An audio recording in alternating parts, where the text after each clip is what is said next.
Hi, my name is Jay Sugarman, and I want to welcome you to Innovation Showcase. The main purpose of this ongoing series is to inform viewers about exciting innovations and creative individuals across the fields of business, science, technology, education, and the arts. Today, we're fortunate to have as our guest Deirdre Horan. Deirdre is a Massachusetts-based entrepreneur and environmentalist. Combining these two passions, Deirdre founded and she now serves as the CEO of Dri, a company that's creating durable and environmentally sustainable umbrellas from upcycled ocean-bound plastics. During the program, we're finding out why and how Dri came about and how it's grown, developed, and operates today. Let's start by meeting Deirdre and then finding out all about Dri. Welcome, Deirdre. So delighted you're able to be here. Thank you so much, Jay. That was such a lovely introduction. It's my pleasure to be here. I'm really eager to hear more about the story and have you inform viewers. And to that end, would you please start by sharing a little bit about your background, perhaps professional interest and some environmental concerns? Yeah, absolutely. So I'm a Massachusetts native, as you mentioned there, Acton, Massachusetts, born and raised. So my passion for environmentalism came a little bit later in life, kind of actually closer to adulthood. I went to Stonehill College, so again in Massachusetts. And I was actually a healthcare administration major there. So a lot of my past career is in healthcare. And more recently, probably in the past 5 years or so, I've started becoming really passionate about the environment and focusing on some environmental issues, predominantly ocean-bound plastic. Ocean plastic, it is a very pervasive and scary issue, as are a lot of environmental problems when you really start digging into them.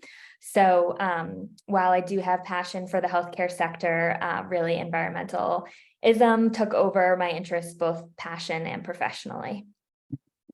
And how did that interest in the environment continue to grow and lead to the notion of Dri, of making umbrellas of all things? I know it's such a random product, it feels like, but yeah, I watched a documentary on ocean plastic a few years ago, and it really just resonated with me. It really stuck with me. One of those documentaries that gets under your skin and scares you a little bit. So I was walking to work shortly thereafter, probably a few days later, and my umbrella flipped inside out and snapped. And I had recently learned about plastic and that you can turn plastic bottles, so like water bottles, soda bottles, laundry detergent bottles, into polyester yarn and fabric. So I kind of looked at the umbrella on the side of the road there. It was in pieces after a really heavy windstorm, and I knew I could make the canopy out of recycled plastic. And so I kind of put the pieces together a little bit in terms of let's make this from ocean plastic or ocean bound plastic and really address the ocean plastic crisis all in one. You know, that sounds like just the type of scenario that you hear people should come up with inventions to solve a problem. And here, taking care of your umbrella, a situation all of us experience, unfortunately, just about whenever it rains, to try to tackle it and combine it with your environmental interest, and the upcycling of the ocean-bound plastics is an incredible way of thinking and taking several leaps into doing that. You know, speaking of that, how do you go from coming up with an idea like that, given your health administrative background, to then thinking about creating a business making these type of umbrellas? Yeah, I mean, it felt like nothing was really being done about the problem at the time. Now, fortunately, there are other organizations that are recognizing this issue and acting upon it, but at the time, it really felt like there was no companies actively working towards a solution for it.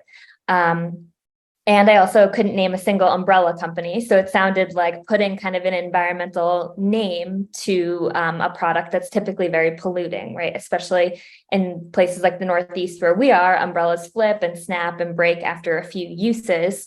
It felt like if I could make them more durable, then they would be less polluting. And if I could make them from recycled materials, they would have a positive environmental impact on both fronts.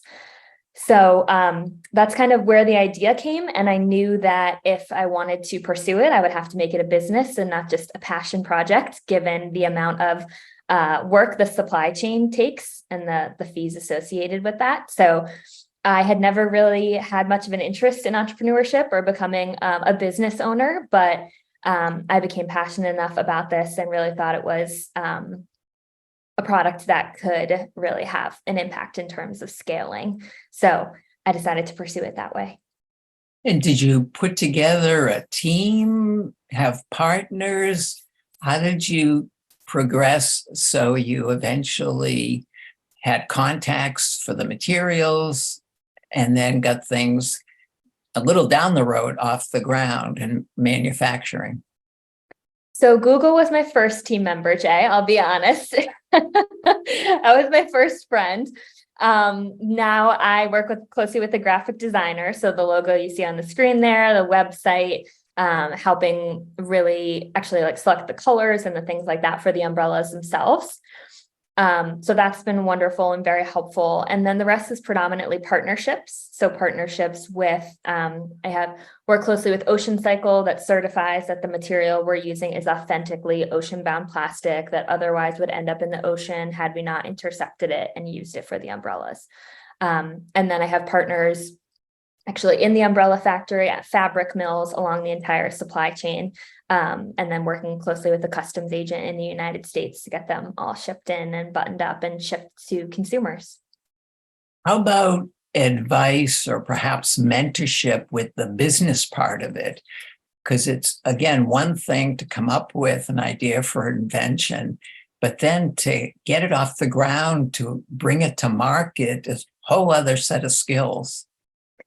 It is. It's been quite the journey. I went through an entrepreneurship program called E for All. It's Massachusetts based. So that was super helpful in terms of gaining contacts and having various courses of components of business that I was very naive to. So that's been very helpful. I worked at Bain & Company for quite some time. And so utilizing those resources, I supported various partners there. So utilizing them has also been very helpful.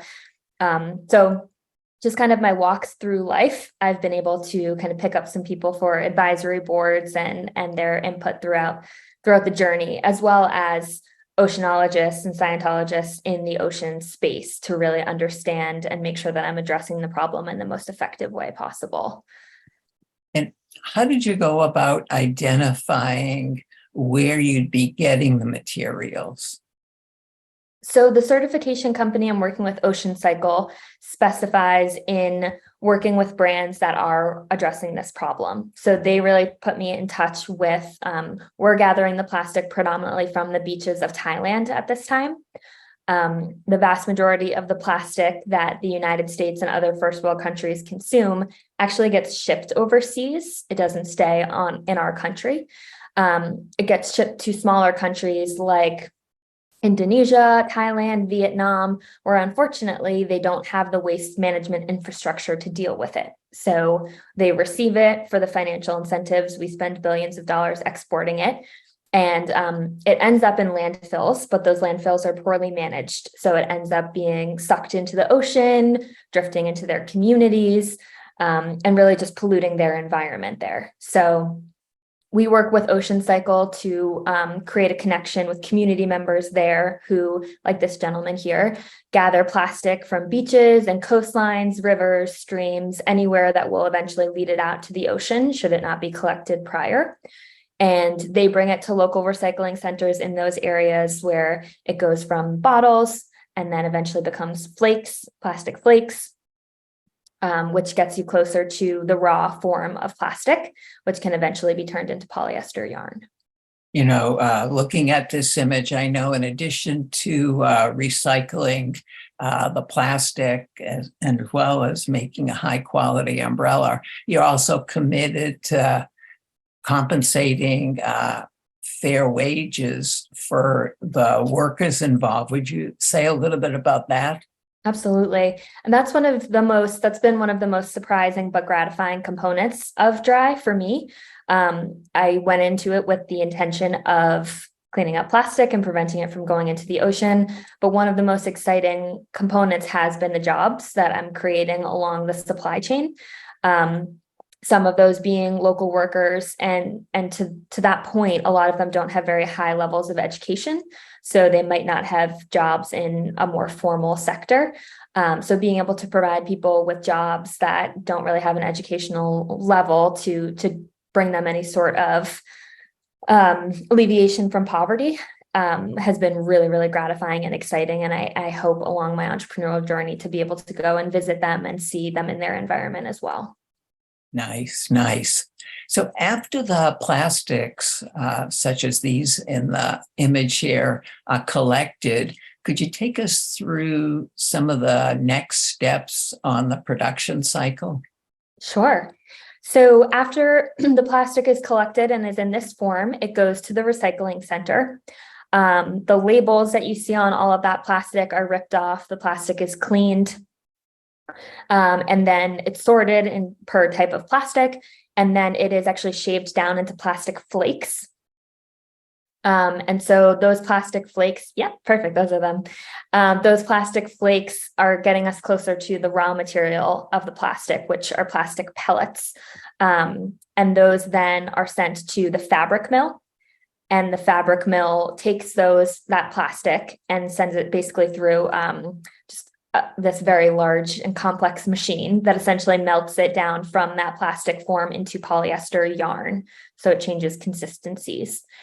And then they take that polyester yarn and they make it into sheets of polyester fabric. After which that's sent to our umbrella factory. That fabric is actually hand cut and hand sewn. It's a fun and little known fact that every single umbrella is hand sewn, which is pretty crazy and not widely known. I certainly didn't know it prior to this journey. But the fabric is hand sewn onto the umbrella frames.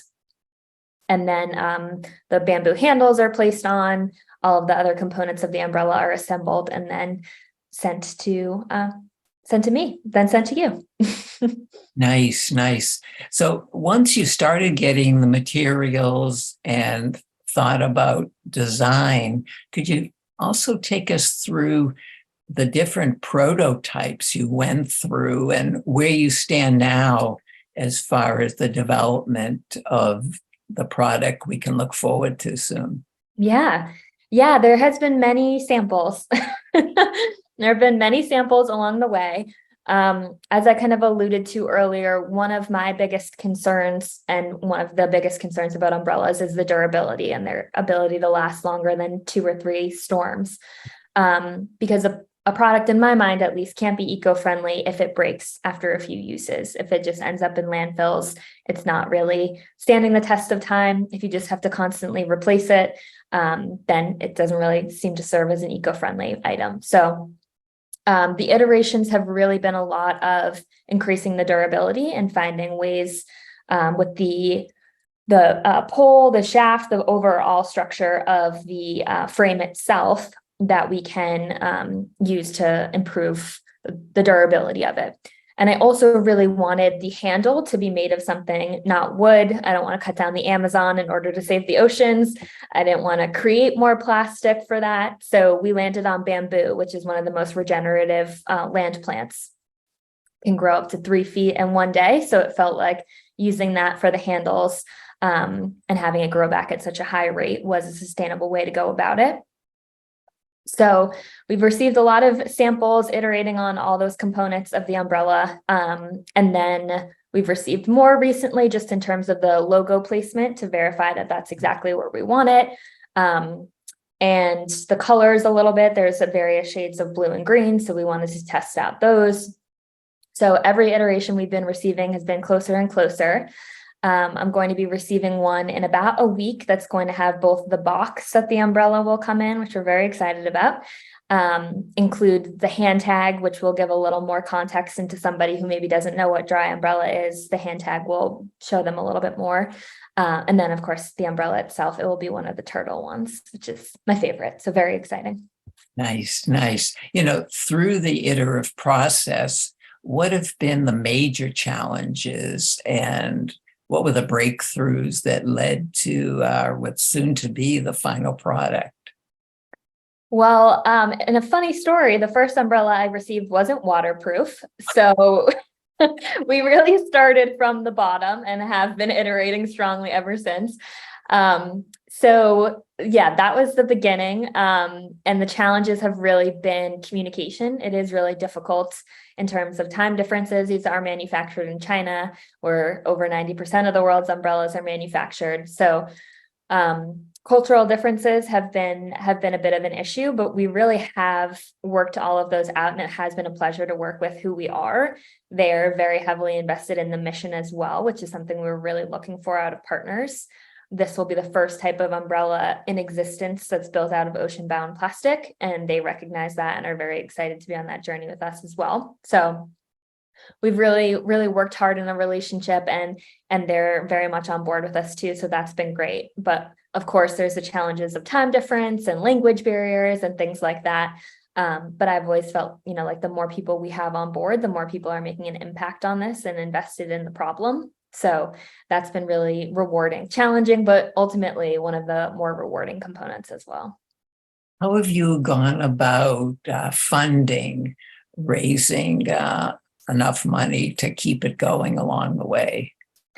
Yeah, so some of it's been self-funded. I've also received a few grants, one from Biossance, which is a clean beauty brand. They do a lot in the conservation space. And then more recently, I ran a Kickstarter campaign to really get the funds to get the umbrellas off the ground.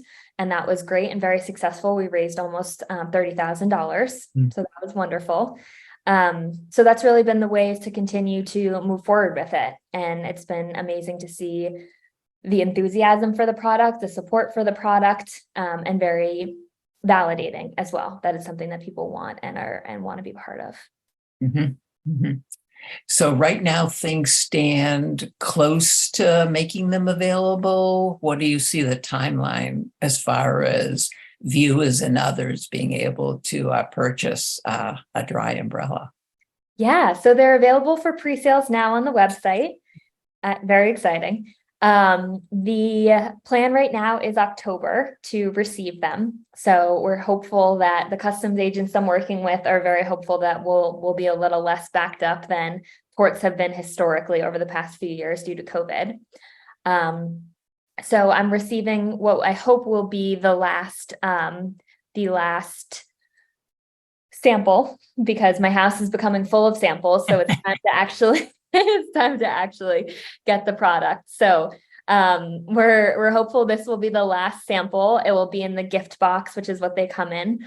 And we'll receive that, and then we'll go ahead and get the green light to begin mass production. We'll be receiving about 2,000 for our first run, which is both daunting and very exciting. So we'll fulfill all our Kickstarter orders, and then hopefully we'll have some for the holidays. So if you need some for Christmas gifts, dri.earth is where you can go to pre-sale and hold on to them for then. To that end, how are your marketing plans lining up in addition to obligations with Kickstarter and others? How are you thinking of getting the word out or making contacts with either online or actual brick and mortar stores? Yeah, so I'm definitely planning on just kind of standard media outreach, things like that. I actually was approached by REI, which was very exciting. They're going to be selling Dri umbrellas in their Boston store. So very exciting. Oh, that's fabulous. Yeah, it was very exciting when they reached out. I've also been in discussions with Mass MoCA, the museum in Western Massachusetts, about selling them in their gift shop. So I think with those names and a few others approaching places like the New England Aquarium and a few other spots, and I have in mind initially, I think will be the way I'll go about it. But in terms of marketing, continue, of course, we have social media, and continuing to approach media outlets. We were recently featured in the Boston Globe, which was very exciting. So continuing to do that type of media outreach, organic initially, but I'm sure eventually we'll have to go into some paid ads and things like that. No, I think your initiative, just the story and the final product, has been getting a lot of attention and definitely bodes well for a lot of interest in obtaining the final product October soon after. Thank you. That's certainly the hope. Word of mouth is the best marketing, right? So that's my hope. When you look back on this journey, which isn't that long really, to have an idea and be ready to go to market, what are some of the things that you learned, maybe surprised you along the way so far? Well, I appreciate you saying that, Jay, because it certainly has felt like a very long time. So the fact that it doesn't seem it is very reassuring. I'd say one of the things that surprised me most that I wasn't necessarily anticipating was how willing other entrepreneurs are really to help each other and to just live in that community and really make any connections that you were willing to offer, they're willing to help you with. It's really just been a very inclusive environment, and one that I really didn't know much about prior to. So that's been really helpful. And I think in addition, just the amount of people who have gotten excited and on board about the idea. I feel like it's very common for anybody to have an idea for a business and then kind of let it fall by the wayside, which, I've been guilty of for other ideas before. This really just caught my attention and I've been pulled along for the ride half the time, it seems. But yeah, just actually jumping into it and seeing how willing people are to help has been an incredibly pleasant surprise. No, that's definitely a good point, because I know since starting this series 9+ years ago now, just seeing the development of a number of accelerators, both in the business world, at universities, there isn't one that doesn't have some wonderful type of support to endeavor individuals to come up with an idea to grow places, of course, like Mass Challenge. But even if it's not that grand scale, there's so many other opportunities, as you said, to support and further along an initial effort. So you don't just have to be on an island by yourself through the process. Exactly, which was, again, a very pleasant surprise. You go into it a little bit terrified, which I guess doesn't necessarily fade all the way over time, but being in the trenches with other people, especially if you're a solopreneur like myself, you don't have a co-founder, having a community of supporters like that is very important to continuing your journey. From what you've learned so far, what's some advice you'd give to others who maybe like yourself have an idea for some type of product, business, initiative, but just don't know where to go from there, or how to develop it, or if it's worth even pursuing? Yeah, I mean, again, I would say Google is your best friend in the beginning for sure. But I think it can seem very overwhelming for sure. And still to this day, it can feel overwhelming, but I've found that as long as you're taking a step in the right direction, little by little, you will get there. It's just a matter of being consistent, no matter how small those steps are, in order to actually bring it to fruition. So that's been something that's been helpful for me to learn is, in my mind, this has taken a very long time. But the reason that I've been able to execute on it is because I did a little bit at a time, didn't let myself get too overwhelmed, didn't let myself get burnt out. And so ultimately that's led to where I am today and what I would suggest for any entrepreneur. Mhm. Right now, what are some of your current and then maybe upcoming plans for the business? Yeah, so the current plans will be to get the umbrellas in and start giving them out to those who very kindly supported through the Kickstarter, as well as fulfilling the wholesale orders that I have. So those are the immediate upcoming plans. And then also, to your point, continuing to market once I have those 2,000 umbrellas in hand. to gain awareness for the brand, potentially start sending some out to influencers and people in the space who might be able to help promote as well. And then moving forward, I would love to make these umbrellas in various sizes. So golf umbrellas to break into the golf industry a little bit, kids umbrellas with more fun sea turtles, sea patterns on them. Compact, it's really about being able to establish the durability of compact umbrellas. I know those will be preferred in terms of being able to travel with them and get to work and things like that. So innovation in the space, and then potentially looking to expand utilizing ocean-bound plastic in other areas. So I haven't formalized those plans yet, but remaining in the outdoor space likely to keep the consistency of the ocean being such a critical part of our environment, and continuing in the space of outdoor products that could use an environmental facelift, as I like to say. Very exciting, very exciting. I see great promise for some of those other markets. You mentioned first with umbrellas, and then other ideas soon to be revealed that you have for recycling plastic. Any feedback you've gotten from others in the umbrella business? So the feedback I've gotten from the umbrella space is predominantly from the manufacturers, who basically were confused and unsure why I was doing what I was doing. And it took a little bit of elaboration, and because it will be the first of its kind, it's taken a while to get people on board with it. But I haven't really been in too high of touch with any other umbrella brands.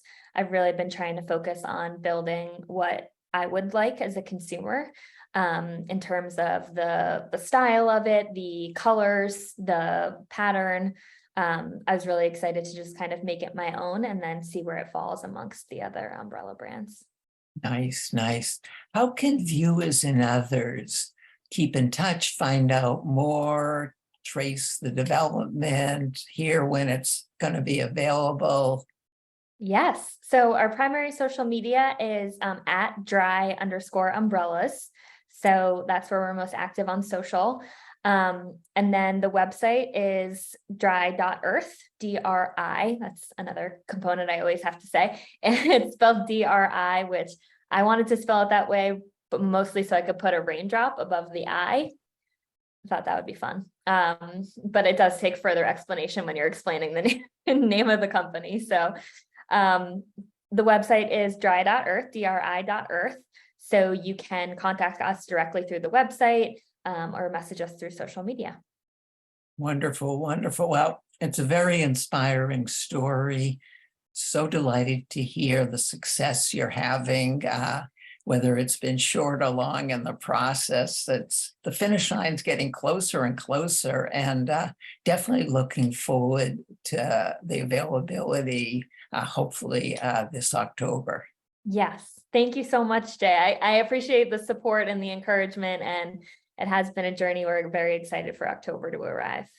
Well, all the best with future endeavors. Thank you so much, Jay. Also want to thank those of you watching for joining us, and hope you'll be able to tune in next time.